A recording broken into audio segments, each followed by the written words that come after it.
Hello friends, नमस्कार, आदाब, सत श्री अकाल। मैं आपका दोस्त विजय विरोधिया और आज अचानक फिर आपके बीच में आ गया। मैं ऐसा कोई इम्पोर्टेंट इन्फॉर्मेशन देने के लिए ही आपके बीच में ऐसे आता हूँ। जैसा कि आप सब लोग जानते हैं कि इस समय अपनी साइट का थोड़ा सा चैलेंज चला हुआ है। मेरे पास बहुत से फ़ोन कॉल आए, बहुत से मैसेजेस आए और मेरे कई वीडियोज़ में कमेंट में भी लोगों ने लिखा, मेरे व्यूवर्स ने, कि सर इसके ऊपर एक वीडियो बनाएं। तो माय डियर फ्रेंड्स, कल ही मैंने शाम को आदरणीय टीसी छाबड़ा जी जो हमारे सीएमडी हैं उनसे मैंने बात की। अजय गुप्ता जी जो आईटी हेड हैं उनसे बात की। अभी अनिल जाखेड़िया जी जो अभी इस पूरे सिस्टम को देख रहे हैं उनसे भी मेरी बात हुई। आज भी मेरी बात हुई। तो आज मैं वो सारी अपडेट आपको करने वाला हूँ कि आप जो कह रहे हैं भी आरसिम की साइट कब सही तरीके से चलेगी, पुरानी साइट क्यों बंद की गई, एसएपी क्या है, इसकी क्या ज़रूरत थी, क्या कोई और डायरेक्ट सेलिंग जो एसएपी पे है और हमारी जो डेवलपमेंट हैं वो क्या हैं, तो सारी चीज़ें आज इस वीडियो में आपको पता चलने वाली है। पूरी इंफॉर्मेशन मैं देने वाला हूँ, इसको लास्ट तक देखिएगा। सबसे पहले एसएपी क्या है, तो माय डियर फ्रेंड्स पहले एसएपी के बारे में पता चले। बड़ा बवाल लोगों के बीच में बना हुआ है। तो माय डियर फ्रेंड, एसएपी दुनिया का सबसे ट्रस्टेड सॉल्यूशन है सॉफ्टवेयर की दुनिया में, और इसको हम इसी चीज़ से अंदाज़ा लगा सकते हैं कि मुझे जो बताया गया कि दुनिया की टॉप 500 अगर कंपनीज़ को हम ले पूरे वर्ल्ड की, तो उनमें से आपको 490 से ज़्यादा कंपनियां वो एसएपी पे मिलेंगी। यानी कि इतना ट्रस्टेड और इतना सेफ भी है। तो अगर हम देखें तो इंडिया की भी जो बड़े प्लेयर हैं जैसे रिलायंस है, बिरला है, डी मार्ट है, ये जो बड़े प्लेयर हैं इन्हें सारे ही एसएपी पे हैं, नंबर 1 थिंग।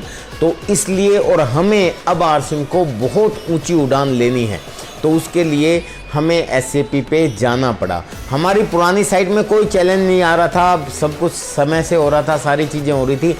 लेकिन डायरेक्ट सेलिंग की दुनिया में आप सब लोग जानते हैं कि आरसिम हमेशा लीडिंग रही है, क्योंकि हिंदुस्तान में डायरेक्ट सेलिंग को गाइडलाइन दिलाने वाली आरसिम है और उसके लिए इनिशिएटिव जो लिया वो सिर्फ आरसिम ने लिया, बाकी किसी कंपनी ने नहीं लिया। ये हम सीना चौड़ा करके बोलते हैं गर्व से। वो क्यों लिया, आरसिम क्यों पड़ी थी, क्योंकि आरसिम का विजन डायरेक्ट सेलिंग और इस देश को लेके बहुत बड़ा है। बाकी कंपनियों का क्या है वो जाने, लेकिन माय डियर फ्रेंड्स हमारा विजन बहुत बड़ा है। इसलिए हम लोग डायरेक्ट सेलिंग के लिए हमने लड़ाई भी लड़ी हिंदुस्तान में और गाइडलाइन भी बनवाई। इसीलिए हमारा इंफ्रास्ट्रक्चर भी सभी कंपनियों से बड़ा है, क्योंकि हमारा विजन डायरेक्ट सेलिंग को लेके ही है और जो भी इंफ्रास्ट्रक्चर बना है वो सारा फ्यूचर को देखते हुए बनाया गया है। तीसरी चीज़, अभी हमारे सॉफ्टवेयर की बात आ जाती है, तो इस सॉफ्टवेयर को भी हम अब जो डिज़ाइन कर रहे हैं एसएपी पे, वो डायरेक्ट सेलिंग में हमारा जो फ्यूचर है, जो इंटरनेशनल हम लोगों को आगे जाना है और जिस तरीके से हमारे डिलीवरी सेंटर, प्रोडक्ट्स और सारी चीज़ें बढ़ रही हैं, तो अब चैलेंज ये आता है, बात ये आती है कि जी अगर ये इतना ज़रूरी है तो फिर और क्यों ज़रूरी है, ये भी मैं थोड़ा सा आपको पहले बता दूं। इसके लिए थोड़ा सा पीछे जाना बहुत ज़रूरी हो जाएगा। मैं 2001 में आरसिम में आया। उस समय आरसिम में फॉर्म भरे जाते थे और फॉर्म कंपनी में भेजते थे, उसके बाद हमें किट खरीदनी पड़ती थी, तब जाके हमारी ज्वाइनिंग होती थी। फॉर्म ख़राब हो जाता था तो हम उसको फाड़ के फेंक देते थे, कंपनी में फॉर्म का पूरा गट्ठा आता था। लेकिन बाद में इसमें बहुत से चैलेंज आए कि कंपनी को पता नहीं चलता था भी कितने नंबर से कितने नंबर फॉर्म चले गए, उनमें से आते कम थे, ख़राब ज़्यादा होते थे, कुछ गुम हो जाते थे। उसका एक सोल्यूशन निकाला कि पेड फॉर्म बनाए कि उसमें किट की वैल्यू फॉर्म में ही डाल दी गई, तो जब आप फॉर्म को ही ख़रीदना पड़ता था साथ में किट मिल जाती थी। एक समस्या का समाधान हुआ, लेकिन बहुत से लोगों को चैलेंज आया, क्योंकि उस समय हम पूरा एक पैड लेते थे फॉर्म का और मार्केट में जाते थे और सबके फॉर्म धड़ाधड़ भर देते थे। अब जब वो पैसे देता था तो वो जमा करवा देते थे, नहीं तो फाड़ के फेंक देते थे। तो हमें बड़ी सुविधा थी। लेकिन जैसे ही पेड फॉर्म आया तो बहुत चैलेंज आया, क्योंकि अब फॉर्म पहले ख़रीदना पड़ेगा, पैसे देने पड़ेंगे, तब जाके ज्वाइनिंग होगी। लेकिन स्टार्टिंग में तो बड़ा चैलेंज आया, लेकिन धीरे धीरे सारी चीज़ें इतनी अच्छी हो गई कि उससे वेस्टेज नहीं हुई और एक्चुअल जो जिन फार्म हम उसी का भरते थे जो सही में जिसकी ज्वाइनिंग होती थी और वो काम करता था। उसके बाद बिज़नेस बहुत तेज़ी गति से आगे बढ़ने लगा। फिर रीपरचेज, ये अब सेकंड स्टेप। इसके बाद तीसरा स्टेप हुआ रीपरचेज में चैलेंज आने लगा, क्योंकि रीपरचेज जब हम करते थे तो उस समय कंप्यूटराइज अपना सिस्टम नहीं था। अब किसी को साबुन खरीदने होते थे तो इकट्ठे 10 साबुन खरीदने होते थे, एक पैक बना होता था, उसके साथ एक रीपरचेज फॉर्म आता था साथ में। जैसे 10 आदमी, किसी ने 10 साबुन खरीदे, उसके साथ 10 का एक फॉर्म था जिसके ऊपर डिस्ट्रीब्यूटर नंबर, नाम और उसने उसका बिजनेस वॉल्यूम लिखा होता था। तो साथ में बिल के साथ वो फॉर्म मिल जाता था और वो फॉर्म भर के कंपनी में हम लोगों को कोरियर करवाना पड़ता था। फिर कंपनी उसको फीड करती थी तो उन साबुन का बिजनेस वॉल्यूम हमें मिलता था। तो हम पूरे महीने सब लोगों के रीपरचेज के फॉर्म इकट्ठे करते थे और ज्वाइनिंग के फॉर्म इकट्ठे करते थे और उनको कोरियर के द्वारा भिलवाड़ा भेजा जाता था। इस समय में अगर किसी के सब फॉर्म गुम हो जाते थे तो वो बिज़नेस वॉल्यूम ख़त्म हो जाता था, हमें पता नहीं चलता था क्योंकि उसका हमारे पास कोई सबूत नहीं था। लेकिन माय डियर फ्रेंड्स, उस समय ये जो चैलेंज आया, उस समय सब कुछ ठीक हो गया था, लेकिन क्योंकि हमारे पास रीपरचेज आ गई थी। लेकिन धीरे धीरे इस चैलेंज का समाधान ढूंढने के लिए फिर कंप्यूटराइज किया गया, ये चौथा स्टेप था। फिर हम और आगे बढ़े और पिकअप सेंटर को कंप्यूटराइज कर दिया गया।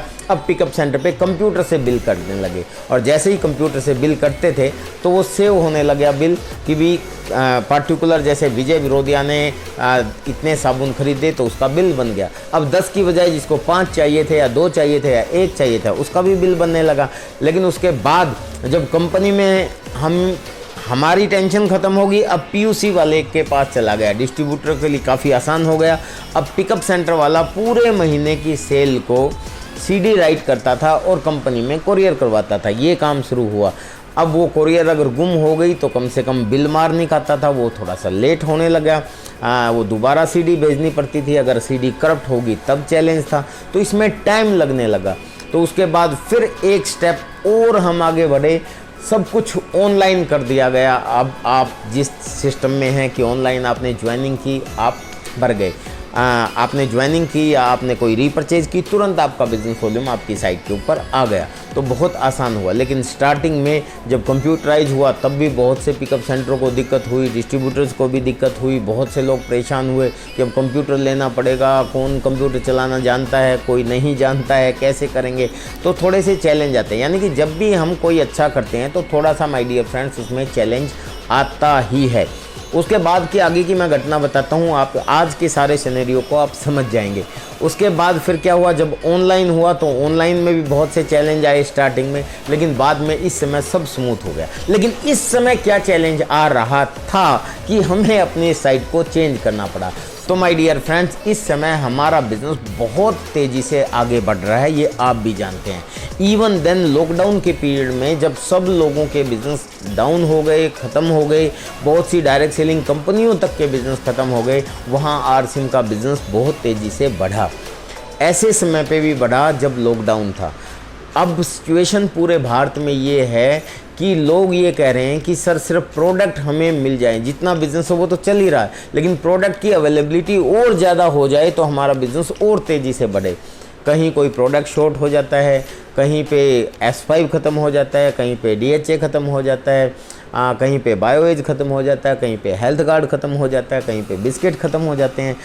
तो इसके लिए बहुत सालों से, कई सालों से चल रहा है कि एक्चुअल पोजीशन अपने को पता चल जाए कि पिकअप सेंटर जो ऑर्डर कर रहे हैं पूरे हिंदुस्तान के, उन पूरे पिकअप सेंटर का जो ऑर्डर आया है वो बिस्किट का कितना है, वो भुजिया का कितना है, वो हेल्थ गार्ड का कितना है, वो न्यूट्री चार्ज का कितना है, वो गुड डॉट का कितना है, वो हरी संजीवनी का कितना है। लेकिन ये पूरा बहुत मुश्किल हो रहा था। उसके बाद जब डिपो ऑर्डर करते हैं तो वो सब सारे डिपोज़ का जो ऑर्डर है वो कितना है, तो कंपनी को सही तरीके से ये पता नहीं चल पाता था कि भी हमारा प्रोडक्शन कितना है, कितना रास्ते में है। तो वो सॉफ्टवेयर बहुत बड़ा काम होने की वजह से उससे काम नहीं चल रहा था। हालांकि हमें कोई दिक्कत नहीं थी, सिर्फ हमें एक दिक्कत थी कि माल समय पे नहीं मिल पा रहा था या डिलीवरी समय पे नहीं हो पा रही थी। लेकिन अब इस SAP में सबसे बड़ा फ़ायदा जो हम लोगों को होने वाला है वो ये है कि पूरे हिंदुस्तान में जब भी पिकअप सेंटर वाला ऑर्डर करेगा या जब भी डिपो ऑर्डर करेगा तो कंपनी के पास ये रहेगा कि तुरंत एक क्लिक में कि किस चीज़ का, कौन से प्रोडक्ट का कितना ऑर्डर है और वो प्रोडक्ट हमारा प्रोडक्शन में कितना है, स्टॉक डिपोज में कितना पड़ा हुआ है, रोड के ऊपर ट्रांसपोर्टेशन में कितना है, तो वो एग्जैक्ट पोजीशन अपने को पता चल जाएगी।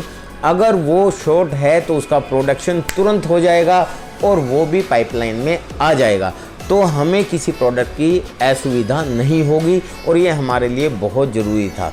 तो माय डियर फ्रेंड्स, अब मैं आपको ये कहता हूँ कि आज की सिचुएशन में ये जो हमारा सिस्टम है ये कब तक सही हो जाएगा। तो माय डियर फ्रेंड्स, मैं यहाँ आपको एक एग्जांपल देना चाहता हूँ, क्योंकि इसमें हमें अब कंपनी को सहयोग ही करना चाहिए। आप खुद सोचें कि आपका घर है, मान लेते हैं छोटा घर है, उसमें आपको स्टडी रूम भी चाहिए, आपको किचन अच्छा चाहिए, आप उसको रेनोवेट कराना चाहते हैं, मान लेते हैं अभी आपको असुविधा हो रही है, लेकिन आपका जीवन शैली ठीक चल रही है। अब अगर आपको उसको रेनोवेट करवाने के लिए उसमें तोड़ा फोड़ी करते हैं और मज़दूर मिस्त्री को लगा लेते हैं, तो एक बार तो आपकी पूरी लाइफ एक तरह से डिस्टर्ब हो जाएगी।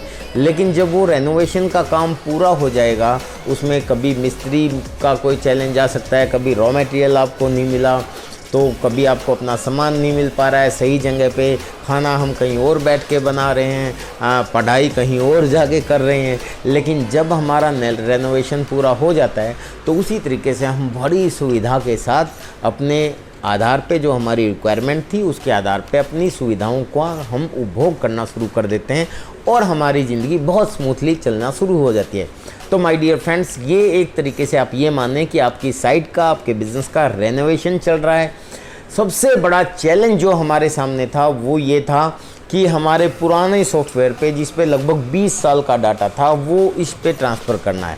आप खुद सोचो कि एक मोबाइल पे से एक मूवी, एक फ़िल्म डाउनलोड या अपलोड करते हुए आपको टाइम जो दिखाता है वो ऊपर नीचे बहुत बार होता है, वो सही टाइम नहीं पता चलता। 20 साल का डाटा अपलोड करने में टाइम लगा, लेकिन वो हो चुका है, वो काम हमारा पूरा हो चुका, अपनी साइट भी ओपन हो चुकी। लेकिन अब साइट ओपन होती है तो उसमें कुछ चीज़ें बीच बीच में हमें पता चल रही हैं कि वो सही तरीके से नहीं हो पाया, तो वो रेनोवेशन में थोड़ा बहुत टाइम लग रहा है। इसमें एग्जैक्ट टाइम कितना लगेगा सही तरीके से कोई भी नहीं बता सकता, दैट इज़ द फैक्ट। क्योंकि मैं कंप्यूटर का आदमी हूँ तो मुझे पता है कि कंप्यूटर में एक ट्रबल शूटिंग होने को वो 1 सेकंड में दूर हो जाए और क्या पता पूरा दिन लग जाए। तो लेकिन फिर भी जो टीसी छाबड़ा जी ने मुझे बताया, जो अनिल जाखेटिया जी ने बताया, जो अजय गुप्ता जी ने बताया, इनसे जो मेरी बात हुई उसके आधार पे मैं आपको बताता हूँ। और हाँ, हमारी डिमांड पे एक वीडियो और आने वाला है, जो आदरणीय सौरभ छाबड़ा जी, जो टीसीजी के लड़के हैं, जो हमारे सीएमडी हैं, उनके सुपुत्र सौरभ छाबड़ा जी जो डायरेक्टर हैं कंपनी के, वो भी एक वीडियो अभी देने वाले हैं हमारी डिमांड पे। और वो अगर टाइम पे आ गया तो इस वीडियो के साथ मैं उसको संलग्न भी कर दूंगा, अदरवाइज़ आपको बाद में वो सारी सूचनाएं मिल जाएंगी। तो माय डियर फ्रेंड्स, मैं आपको कह रहा था कि उन सब लोगों से जो बातचीत हुई उसके आधार पे आज मैं आपको बताता हूँ कि यूसी की साइट, बिलिंग और आरसीएम की साइट, ये संभवतः आज या कल तक सही तरीके से चल जानी चाहिए। ये आज की अभी ताज़ा रिपोर्ट है। एप्लीकेशन जो है वो हमारी मंडे तक होने की पूरी संभावना है। इन वर्स कंडीशन थोड़ा सा आगे जा सकता है। उसके बाद जो आरसीएम की एप्लीकेशन है वो नेक्स्ट जो है मंडे से पहले चलने की पूरी संभावना है। और बाकी सारी चीज़ें हमारी बहुत जल्दी ठीक हो जाएंगी। उसमें हम सब लोग सहयोग कर रहे हैं और उम्मीद है आप भी सहयोग करेंगे। अगर कोई चैलेंज आता है तो उस चैलेंज को आप अपने अपलाइन को ज़रूर बताएं, उसके माध्यम से कंपनी तक वो बात पहुंचाएं ताकि कंपनी उसका सॉल्यूशन कर सके। तो माय डियर फ्रेंड्स, कुछ दिनों की बात है, उसके बाद ज़िंदगी भर का आराम अपने को मिलने वाला है। अब अगला जो सवाल था वो ये कि भारत में क्या कोई और डायरेक्ट सेलिंग भी SAP पे है। तो माय डियर फ्रेंड्स, अब तक की सूचना के अनुसार not even a big company, बड़ी कंपनी जो अमेरिका की कंपनी है MA, वो भी उनका जो अमेरिकन MA है वो तो SAP पे है, लेकिन जो इंडियन है वो अभी तक भी नॉर्मल सॉफ्टवेयर जो है जैसे अपना चलता था उसके ऊपर काम कर रही है और कोई कंपनी ने अभी तक SAP का विजन नहीं देखा। हमें गर्व है ये कि ये हम पहले हैं जिन्होंने इतना बड़ा विजन के साथ काम करना शुरू किया। तो proud to be a RCM distributor, number 1 thing. और दूसरी my dear friends, instead of RCM अगर बाकी डायरेक्ट सेलिंग कंपनियों की बात करें, सॉफ्टवेयर की जहां तक बात है तो आप सब लोग जानते हैं आजकल बहुत ऐड आती है। डायरेक्ट सेलिंग के सॉफ्टवेयर 500 रुपये में भी बन के तैयार हो जाते हैं, लेकिन SAP में जाने के लिए 10-20 करोड़ रुपए का ये प्रोजेक्ट है और पिछले 1.5 साल से इस पे आरसिम में काम चल रहा है। अभी तो डाटा अपलोड किया है, यानी कि 10-20 करोड़ रुपए के प्रोजेक्ट पे अगर कंपनी ने हाथ डाला है आपके फ्यूचर ब्राइट के लिए, तो यहाँ पे आपको खुद एहसास होना चाहिए कि हमारा फ्यूचर कितना ब्राइट है और कंपनी का विजन कितना बड़ा है। तो माय डियर फ्रेंड्स, इसलिए कोऑपरेट करें। कुछ दिनों की बात है, उसके बाद ज़िंदगी भर का आराम है। मेरी शुभकामनाएं और मैं हमेशा आपके साथ हूँ। हाँ, इस YouTube चैनल पे आपको न सिर्फ कुछ महत्वपूर्ण जानकारियाँ मिलेंगी समय समय पर, आपको for learn earn and enjoy इस पे सब कुछ मिलेगा। मैं विजय विरोधिया हमेशा आपके साथ हूँ। अगर आपने आपका ये channel Vijay Virodhiya for learn earn and enjoy ये सब्सक्राइब नहीं किया है तो मैं रिक्वेस्ट करूँगा कि इसको सब्सक्राइब करें, प्रमोट करें, अपनी टीम से भी सब्सक्राइब कराएं, इन वीडियोज़ को फॉरवर्ड करें, आप टीम में भी शेयर करें और हमारे साथ जुड़े रहें। मैं आपके बीच में हमेशा आपके साथ आपका अपना Vijay Virodhiya. Thank you very much. जय आरसिम।